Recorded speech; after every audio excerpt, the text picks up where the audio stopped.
Back to Now TV Canada. I am just a YouTube channel. I am your host, Jen. I've been quite busy lately trying to get all these courses done and upgrades on things, so I can take a little more fishing and crabbing time and another short trip. So I'm hoping to get to Port Angeles and Seattle. I had lost my hat at the Seattle Needle when I was there with my daughter a few years ago. I put it down outside Union Station in Toronto because I really do get around. I was so tired and I was carrying too many bags and I didn't have people carrying stuff for me or one of those wheelie thingies. So I knew that was a sign that I meant to go back. And Port Angeles, there's a reason for going there, is along the way to Seattle. There's a boat that goes from Victoria, from the island, over to Port Angeles. And there's another one that goes from Port Angeles, you can just take a bus. It's not far to Seattle. All I know, it's like the fastest form of transport. It's the fastest boat there is. Of all the forms of transportation to Seattle and everything over there, it's like 2 hours and 45 minutes. It goes that quick.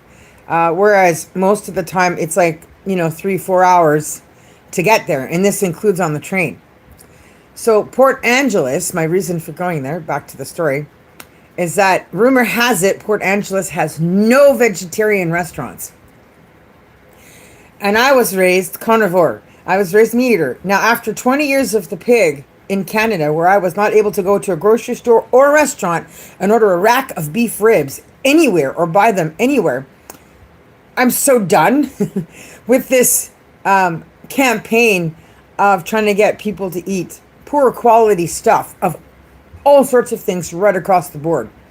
That's not what I grew up in Canada. I grew up in a very rich country of resources, of options, all heritage-wise from Europe, from Russia, Scandinavia, all those great countries, Denmark, Switzerland, United Kingdom, Norway. So I've had the best. And I have kept track of this stuff in my head. And so I have plans. And in order to fulfill those plans, there's certain things I have to get done. And of course, visiting this Port Angeles to see just how good their restaurants and food are just as it is one of those missions. And also to just get a break from all the campaigners of all these other issues to which I'm not part of, to see what the people there are just generally like, because of the fact that they are doing that, because they are happy to have the announcement of saying, hey, we don't have any vegetarian restaurants here. So they must be pretty cool, laid back people, and I'm just curious to go meet them. And I'd love to find food that's actually good enough that I can report in these videos, if everybody's been watching lately, that is actually good. So today, what I did this morning, here I'll show you again, is Tex-Mex. I don't remember which restaurant it was. Lots of places. I just take note of good things through the years. And the Tex-Mex breakfast was a breakfast you could have in different sizes, small, medium, large. Cast iron frying pans, because you get lots of iron vitamin from that. And it was like served hot right from the cast iron pan, depending on what size you had. And you had all these different options of breakfast where it's all in one. So you have your hash browns, you have your scrambled eggs, you have your choice of meat, a breakfast sausage, bacon, ham, whatever. I just put bacon bits in mine this morning. I'm so done with the year of the pig thing, so I don't put a lot of breakfast sausage in here. It took me a long time just to eat sausages for breakfast in the first place. At any rate, you can change it up with all kinds of different spices. And so generally just use your staple spices. So I'm just making a shout out to women everywhere about how much men would love the Tex-Mex breakfast. Like, hi, Cecilia. Anybody who does a hard job, construction workers, people that work with iron and pipes on the trains, just really good men that are trying to care for their households and love their partners. This is a great gift. It's a great way to start the morning off for them.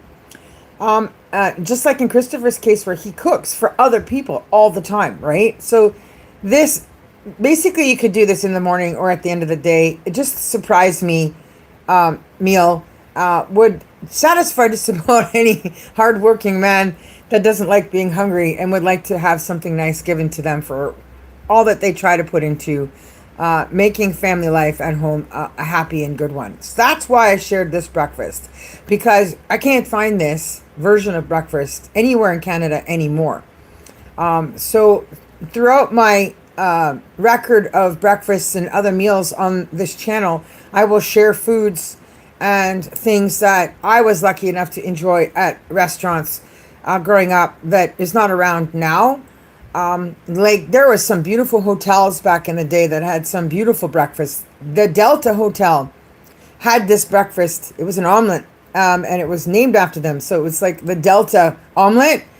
And I never forgot the experience of eating that Delta omelet. It was the most magnificent omelet I'd ever seen in my life. It was the biggest omelet ever, and it had all these big chunks of beautifully cooked potatoes and actual tomatoes and all this other stuff with the cheese in this omelet that literally just took the plate.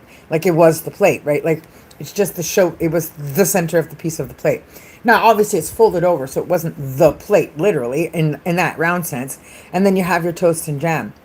And the other thing, the quality of food-wise, that's changed in Canada is the jams and the marmalades and the honey. It's so bad. So, like, I literally need to start doing my own floating grocery store or business of sorts on the boat as I'm traveling around from this port to other places to help save on costs and transporting goods to people in other places that want what Canada can offer at discounted prices, so we can go back to having that high quality of foods.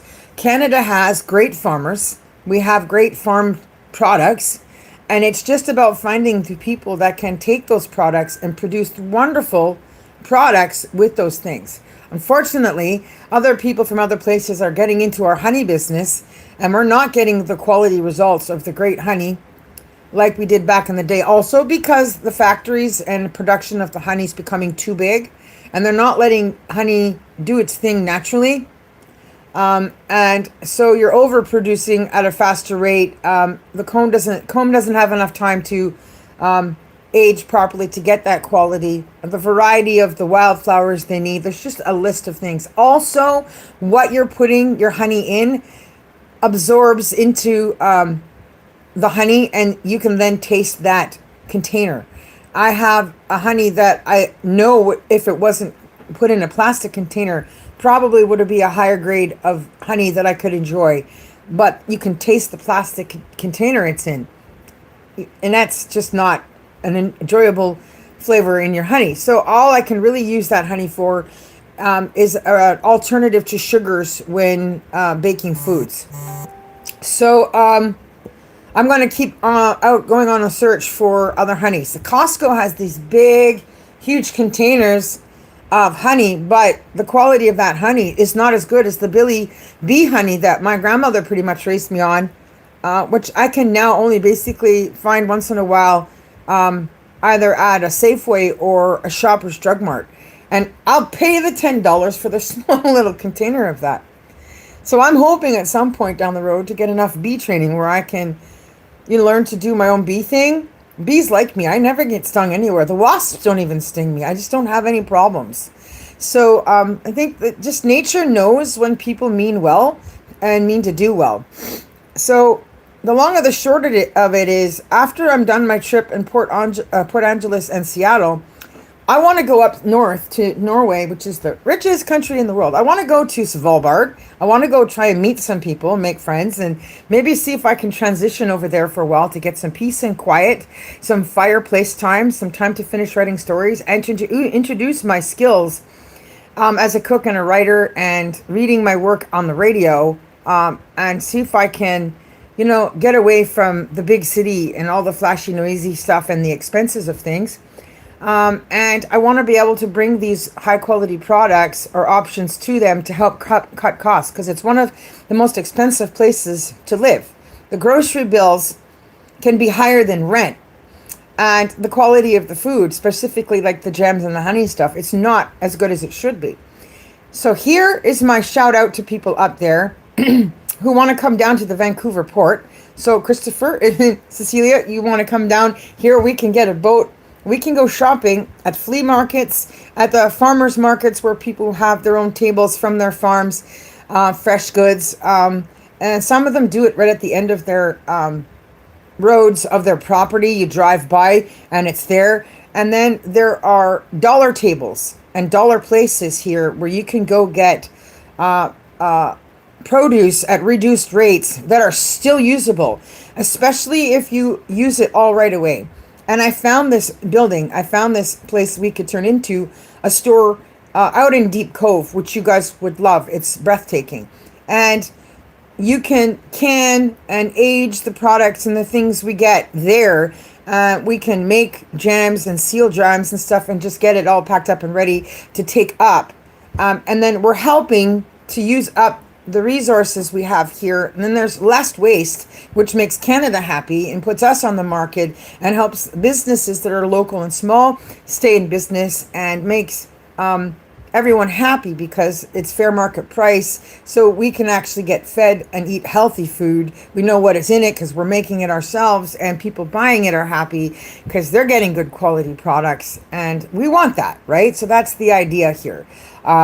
So I'm going to start boat shopping towards my boat dream and being able to use my boat for multiple things. I got this idea from one of those boat trips that goes up and down the coast with whales and all that other sightseeing stuff. They have beautiful restaurant, exceptional cooks on the boat. So I'm looking to sort of blend my boat with that concept of traveling, beautiful food, ambiance, library of books, because I'm a writer and avid reader, taking that to places where people ordinarily would not get the chance to choose through a large amount of handheld books, and enjoy themselves on the boat. And if I'm docked for a while because of weather, they have the ability to sign the books out for that period of time that I'm docked there, bring it back and get to enjoy the food. And they can buy stuff that's available in the pantry that's there on the boat. And by doing it that way, you don't have to be supplying the big chains, the restaurants, or the grocery stores. So there's a taxation segment and business expenses and licenses that you can skip right over because you're just helping the small local people, friends and family. And essentially, it's just a bunch of grocery supplies for me on my boat, right? So there's lots there on the plate, and I just wanted to make this video and explain what's going on in my head around that. So I'll keep you posted, and I'll keep sharing the foods of what's going on. I can put a general idea in the description box of the Tex-Mex breakfast. I will do the Delta omelet thing coming up as well, so people can see what that looks like.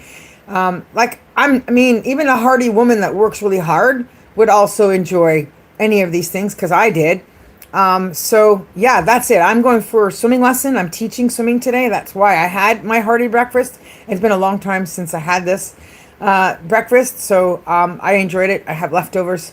So I'm going to go put that away, and I'm going to go enjoy the rest of my day. Stay tuned for more of my continued thoughts. And as I close, I'm going to send out another set of recipes to you, Christoffer, so we can work on offering Svalbard and area things that they've probably never had or heard of. There's probably restaurants you guys have never heard of or been at. And so by making it yourself with the recipes I send you, you can enjoy that experience and share it with others. And then counter respond with it and see what happens between us and the distances and how long it takes us to meet in person and see where we can all go from there. And I just love the idea of witnessing Cecilia's response to all the food she's being stuffed with. And her response to what it's like to have two people that are 51 that are exceptionally good at cooking food serving her all this stuff. And to close, just for you both know, I'm terrible at making my own soft-boiled eggs, even with using a timer. I get so distracted because I'm multitasking, like the prep and the cook and the all that stuff at the same time. And I have this terrible habit of not finishing my hot, fresh cup of coffee because of the daily activities. And so I tend to put it in the microwave and then reheat it until it's gone. And sometimes it will leave that little crud on the top or the ring around the cup. So yeah, in that sense of us bonding as friends, I can foresee with Cecilia's expert barista skills and her coffee machine, that you two might be able to solve those little idiosyncrasies in my life, if I can actually make it to that cabin. So I was happy to see that bookshelf put in there that you helped your friend with in getting the house up there. And I do look forward to the challenge of somehow making it up there and working with people up there and sharing my work up there and having a great time disconnecting from noise, pollution, high population, and slowing down and enjoying what it's like to do polar nights with everyone that's up there. Peace out. Thank you guys. Thanks for watching Now TV Canada. Keep coming back for more. This is Superwoman signing out from Vancouver, British Columbia, Canada. Bye.